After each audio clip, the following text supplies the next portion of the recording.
నమస్తే, welcome to జిల్లా dairy. నేను మురళి. ముందుగా హెడ్లైన్స్ చూద్దాం. వరంగల్ తూర్పులో ఎమ్మెల్యే ఆఫీసు ప్రారంభించిన సురేఖ. తన భర్త కొండా మురళి ఫోన్ ట్యాపింగ్ అయిందన్న మంత్రి. ఖమ్మం డెవలప్మెంట్ కావాలంటే బీజేపీ గెలవాలన్న తాండ్ర. యూత్కు ఉపాధి అవకాశాలు కల్పిస్తానన్న ఎంపీ అభ్యర్థి. చిలకలూరిపేటలో వైసీపీ గెలుస్తుందన్న మనోహర్ నాయుడు. త్వరలో ప్రచారం ప్రారంభిస్తామన్న ఎమ్మెల్యే అభ్యర్థి. ముఖ్యమంత్రి జగన్పై నెట్టెం రఘురాం విమర్శలు. 5 ఏళ్లలో ఏనాడు జనంలోకి రాలేదన్న నేత. కొత్త పల్సర్ బైకులు దొంగిలించే 2 అరెస్ట్. భరత్, చిన్నయ్యను పట్టుకున్న పోలీసులు.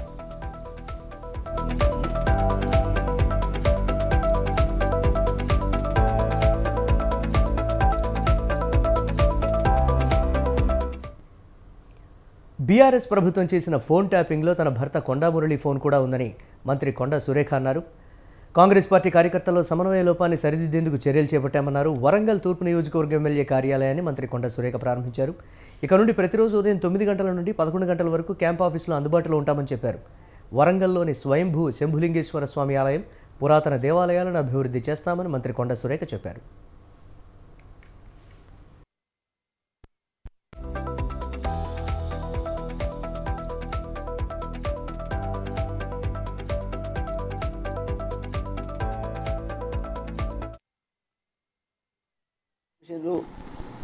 నాకు 87% పరకాల్లో ఉంది.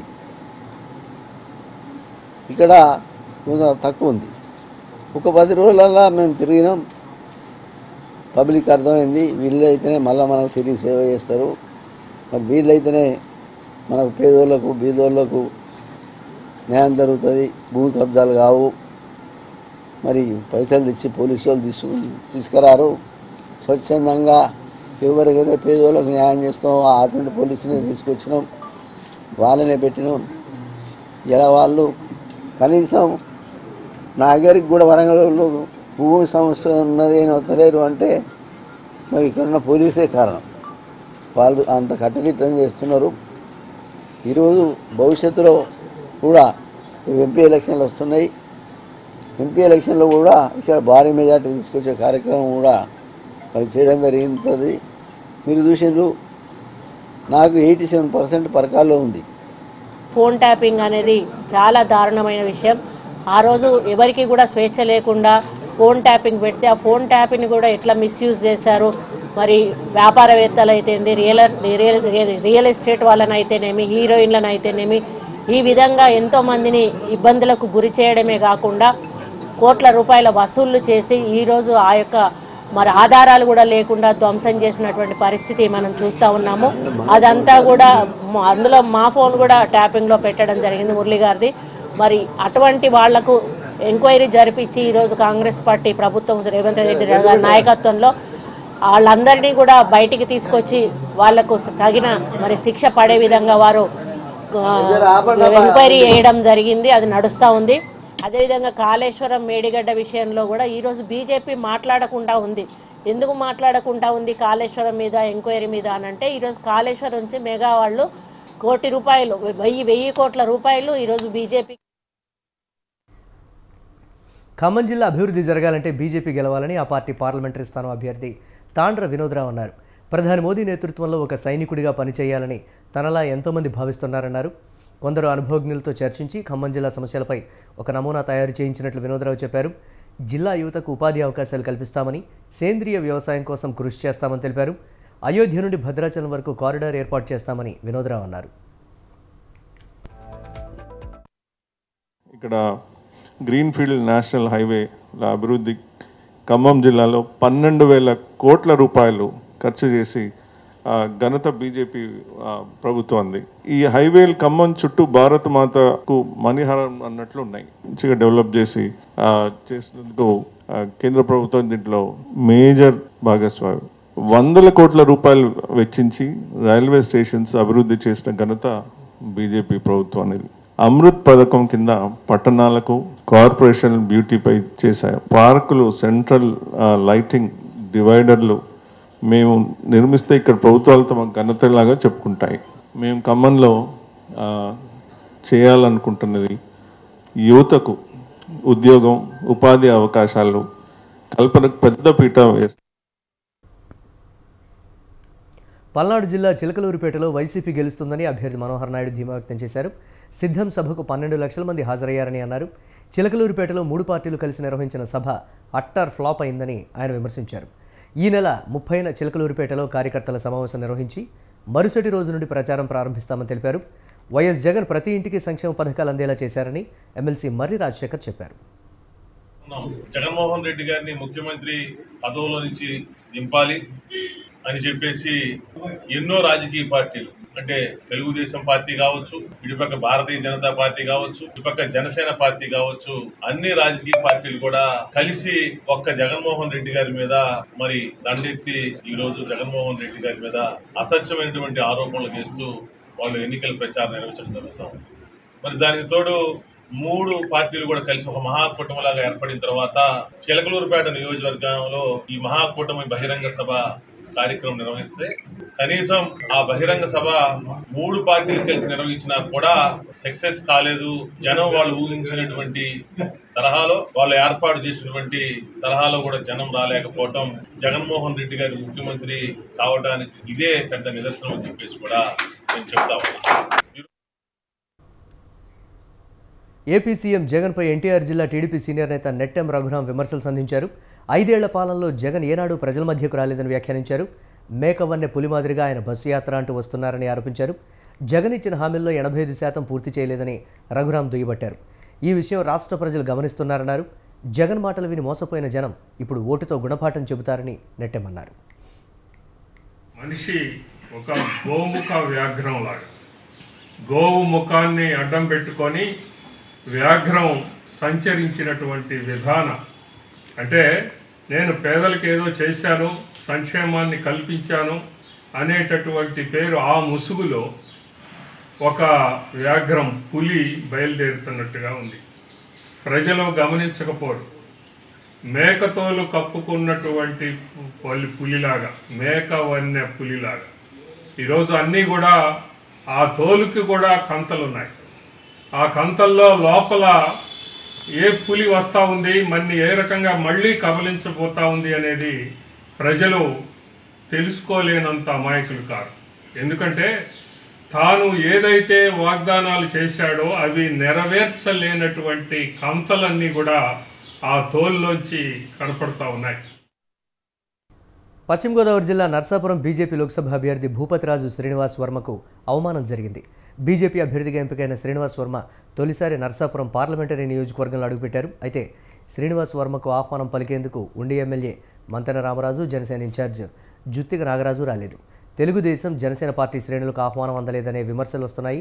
కేవలం బీజేపీ నేతలతోనే ఆకివీడు నుండి భీమవరం బీజేపీ ఆఫీస్కు శ్రీనివాస్ వర్మ ర్యాలీగా వెళ్లారు.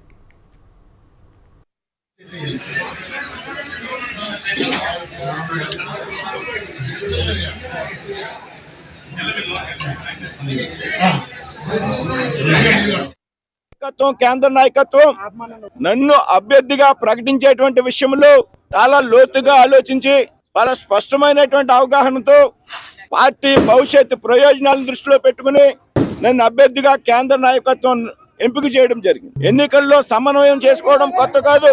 99లో నేను మిత్రపక్షాల్లో అభ్యర్థిగా కృష్ణరాజు గారు పోటీ చేసినప్పుడు అప్పుడు తెలుగుదేశం పార్టీతో సమన్వయం చేసినటువంటి అనుభవం ఉన్నటువంటి వ్యక్తిని నేను. గోకరాజు గంగరాజు గారు అభ్యర్థిగా ఉన్నప్పుడు నేను జిల్లా బీజేపీ అధ్యక్షుడిగా ఉండి 3 పార్టీల్ని సమన్వయం చేసి పెద్ద ఎత్తున గంగరాజు గారి గెలుపులో కీలకమైనటువంటి పాత్ర పోషించినటువంటి వ్యక్తిని నేను. నాకు అనుభవం ఉంది, నాకు ఆ తరహా ఎక్స్పీరియన్స్ ఉంది. కాబట్టి నేను ఇవాళ నియోజకవర్గంలోకి వచ్చాను. కాబట్టి నేను రేపు వాలంటీర్లు తమ పదవికి రాజీనామా చేసిన తర్వాత ఎన్నికల సంఘం పరిధిలోకి రారని చిత్తూరు జిల్లా ఎన్నికల అధికారి శ్రీనివాసులు వివరణ ఇచ్చారు. వాలంటీర్లపై సోషల్ మీడియాలో ఇటీవల వచ్చిన ఒక ప్రకటనపై శ్రీనివాసులు స్పందించారు. వాలంటీర్లు పదవికి రాజీనామా చేసిన తర్వాత వారిపై కేసులు నమోదు చేస్తామని ఎన్నికల సంఘం ఆదేశాలు ఇచ్చినట్లు సోషల్ మీడియాలో వచ్చింది. వాలంటీర్లు రాజీనామా చేసిన తర్వాత వారు స్వేచ్ఛాయుత పరిధిలోకి వస్తారని తెలిపారు. ఆయన ఒక 5,000 రూపాయలు రెమ్యునరేషన్ తీసుకున్నాడు. సో ఈ గవర్నమెంట్ సర్వెంట్ ఎంత తీసుకొని ఎక్కువ మొత్తంలో తీసుకుని సో డబ్బులు గవర్నమెంట్ నుంచి ఎక్సెక్యూటివ్ నుంచి తీసుకునే వ్యక్తి ఏ వ్యక్తి కూడా డైరెక్ట్గా ఎలక్షన్స్లో పార్టిసిపేట్ చేయదు. ఎలక్షన్ రిలేటెడ్ ఏదైనా క్యాన్వాస్ ఉండవచ్చు. ఇప్పుడు ఆయన రిజైన్ చేశాడు, నాకు ఈ పోస్ట్ వద్దని వెళ్ళిపోయాడు. ఇద్దరిన తర్వాత ఆయన ఫ్రీ పర్సన్ కదా, ఆయన ఈ కెన్ పార్టిసిపేట్, దానికి రిస్ట్రిక్షన్స్ ఏం లేదు.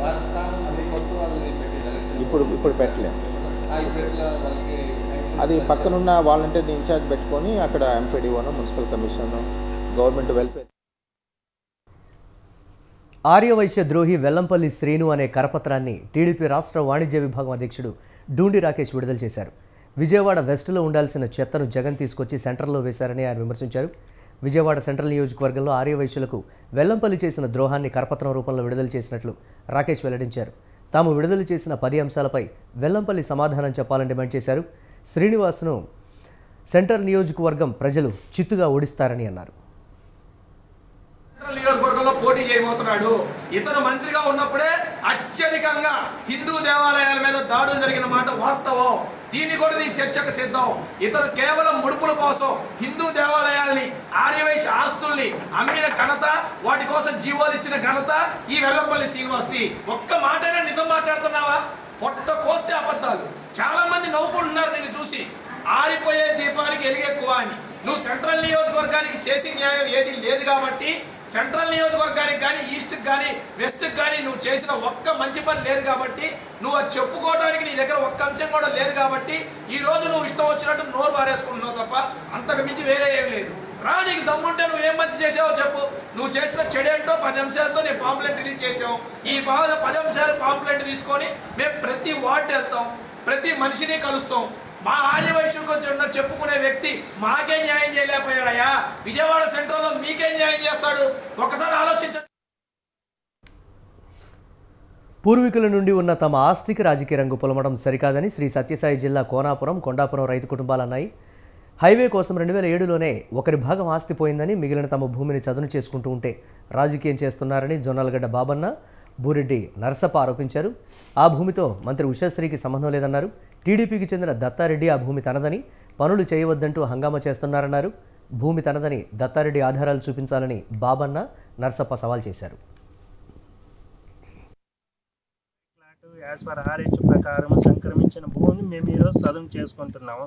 ఇందులో 2006లో నేషనల్ హైవే ఫార్మేషన్ జరిగినది. అప్పుడు అవార్డు డిక్లరేషన్ చేసి కాంపెన్సేషన్ ఇస్తే, ఏ దత్తారెడ్డి అయితే మాకి రాజకీయ రంగు వేసి ఇచ్చి మమ్మల్ని భ్రష్టు పట్టిస్తున్నాడు, అతను ఆ రోజు వచ్చిన కాంపెన్సేషన్ అవార్డును కూడా ఆయన కుటుంబీకులే ఎన్హాన్స్ చేసుకొని క్యాష్ ఎన్హాన్స్ చేసుకున్నారు. అవన్నీ రికార్డు పూర్వకంగా మేము సబ్మిట్ చేసేదానికి ఏ ఆఫీస్ నందు సబ్మిట్ చేయమన్నా చేయగలము. దీనికి ఎటువంటి రాజకీయం కానీ ఏదన్నీ కానీ మాకు ఉషాశ్రీ మేడం కానీ పొలం పైన పొమ్మని కానీ ఏ రకంగా డైరెక్ట్ చేసిండేది లేదు. ఆమె మా గ్రామానికి వచ్చిండేది లేదు. ఆమె ఇంతవరకు మేము కలిసిండేది లేదు. మా సొంత నిర్ణయంతోనే మేము మా పనులను సదును చేసుకుంటున్నాం. యాజ్ పర్ డైక్లాట్, యాజ్ పర్ ఆర్హెచ్ ప్రకారం. ప్రజాస్వామ్యంలో ఓటు ఎంతో విలువైనదని, ప్రతి ఒక్కరూ ఓటు హక్కు వినియోగించుకోవాలని వికారాబాద్ జిల్లా కలెక్టర్ నారాయణ రెడ్డి అన్నారు. వికారాబాద్ ఎన్నెపల్లి చౌరస్తా నుండి అలంపల్లి చౌరస్తా వరకు ఐ ఓట్ ఫర్ ష్యూర్ నినాదంతో 5K రన్ నిర్వహించారు. జిల్లా ఎస్పీ కోటిరెడ్డి అదనపు కలెక్టర్ రాహుల్ శర్మతో కలిసి జెండా ఊపి 5K రన్ను కలెక్టర్ ప్రారంభించారు. 18 ఏళ్లు నిండిన ప్రతి ఒక్కరూ ఓటర్గా పేర్లు నమోదు చేసుకోవాలని అన్నారు.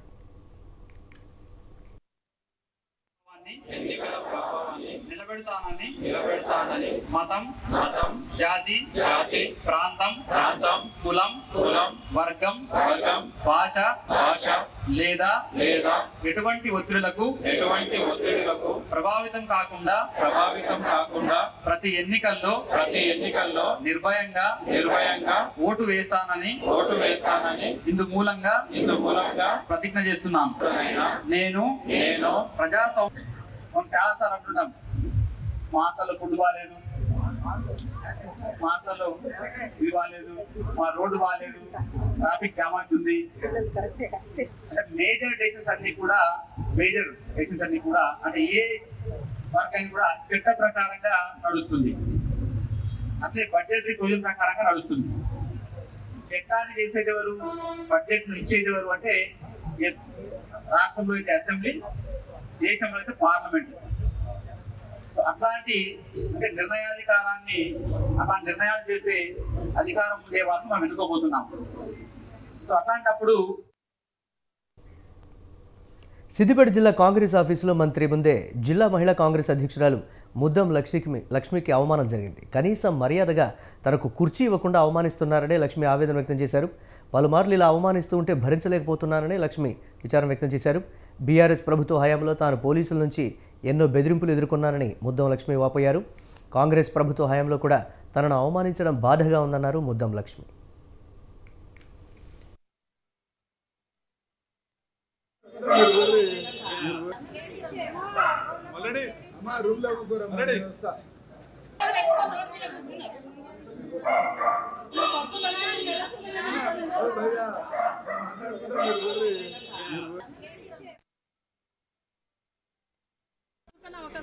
ఒక జిల్లా అధ్యక్షురాలుగా ఉన్నప్పుడు నన్ను పిలిచి ఇక్కడికి నన్ను అవమానపరచడం అంటే నాకు చాలా బాధ అనిపించింది.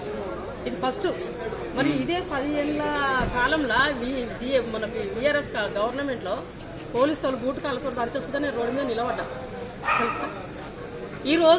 ఆ రోజు ఇవ్వని లేని వాళ్ళు ఈ రోజు వచ్చి నన్ను నిలబెట్టి వాళ్ళు 10-12 మంది కూర్చుండడము నాకు సిగ్గుసేట్ అనిపించింది ఈ రోజు తెలుసా. మేము పని చేస్తలేమా, మేము పార్టీకి పని చేస్తలేమా, ముగ్గురికన్నా అవకాశం లేదా ఒక జిల్లా. ఎన్టీఆర్ జిల్లా మైలవరం కూటమి టీడీపీ అభ్యర్థి వసంత వెంకట కృష్ణప్రసాద్ ఆత్మీయ సమావేశాల పేరుతో సుడిగాలి పర్యటన చేశారు.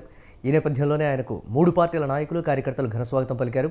బొమ్మసాని సుబ్బారావు ఆధ్వర్యంలో జరిగిన సమావేశానికి హాజరైన నాయకులు వసంత గెలుపు కోసం పనిచేస్తామని అన్నారు. మైలవరం నియోజకవర్గం నుంచి మరోసారి గెలిచి చంద్రబాబుకు కానుకగా ఇస్తామన్నారు వసంత కృష్ణప్రసాద్. చిన్న చిన్న లోపాలు ఉన్నా వాటిని సరిదిద్దుకొని కార్యకర్తలు ఐక్యంగా పనిచేయాలని పిలుపునిచ్చారు.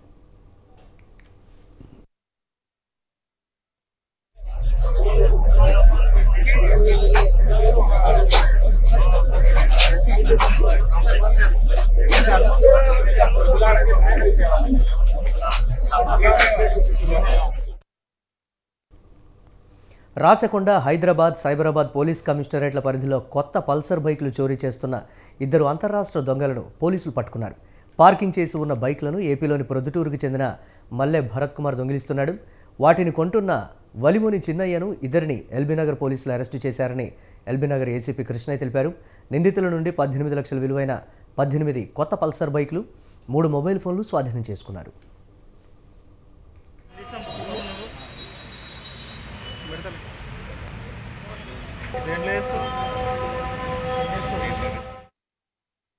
భరత్ కుమార్ని ఇతని మోడస్ ఆపరేండి ఏంటంటే పల్సర్ బైక్స్ ఏవైతే కొత్తగా పల్సర్ బైక్స్ ఉంటాయో వాటిని పల్సర్ బైక్స్ మాత్రమే ఇతను దొంగతనం చేసి వాటిని వేరే వాళ్ళకు 20,000 నుంచి 30,000 వరకు అమ్ముతున్నాడు.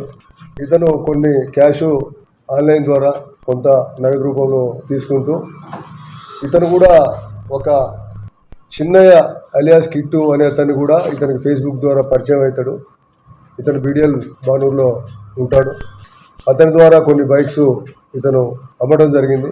అతను రీసేల్ చేసి అతను కూడా కొంత ఎక్కువ అమౌంట్ అమ్ముకొని అతను కొన్ని బైకుల్ని 5 బైకుల్ని కూడా అతను అమ్మడం జరిగింది. మొత్తం 18 పల్సర్ బైకుల్ని రికవరీ చేయడం జరిగింది. మల్లె భరత్ కుమార్ని ఇతని మోడస్ ఆపరేండి ఏంటంటే పల్సర్ బైక్స్. నిర్మల్ దేవిబాయ్ ఆసుపత్రిలో కాంపౌండర్ లక్ష్మణ్ ఆత్మహత్య చేసుకున్నాడు. లోకేశ్వరం మండలం బాగాపూర్ వాసి లక్ష్మణ్. అదే ఆసుపత్రిలో పనిచేస్తున్న యువతితో లక్ష్మణ్కు ప్రేమ వ్యవహారం ఉన్నట్లు తెలుస్తోంది. ఆ యువతి మరొకరితో సన్నిహితంగా ఉండడాన్ని జీర్ణించుకోలేకే లక్ష్మణ్ ఆత్మహత్యకు పాల్పడినట్లు అనుమానిస్తున్నారు. లక్ష్మణ్ సూసైడ్ నోట్ ఆధారంగా ఆత్మహత్యకు ప్రేమ వ్యవహారమే కారణమని పోలీసులు నిర్ధారణకు వచ్చారు. లక్ష్మణ్ కుటుంబం ఆసుపత్రి వద్ద ఆందోళనకు దిగింది.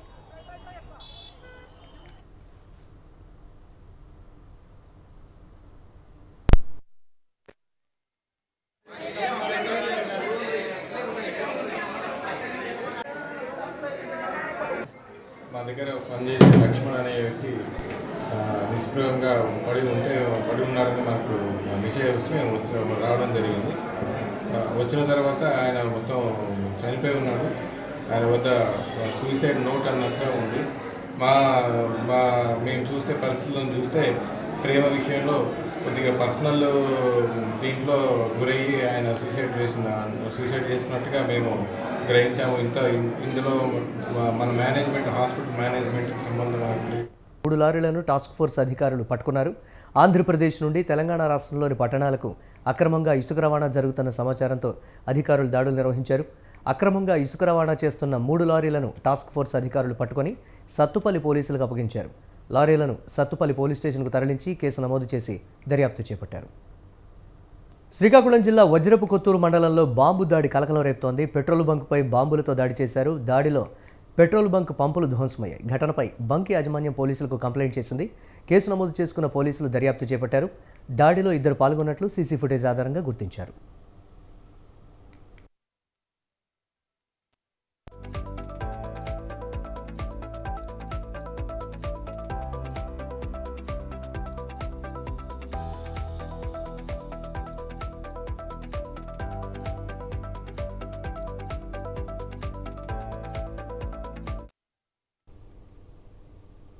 ఇవి జిల్లా డైరీ అప్డేట్స్. కీప్ వాచింగ్ స్వతంత్ర.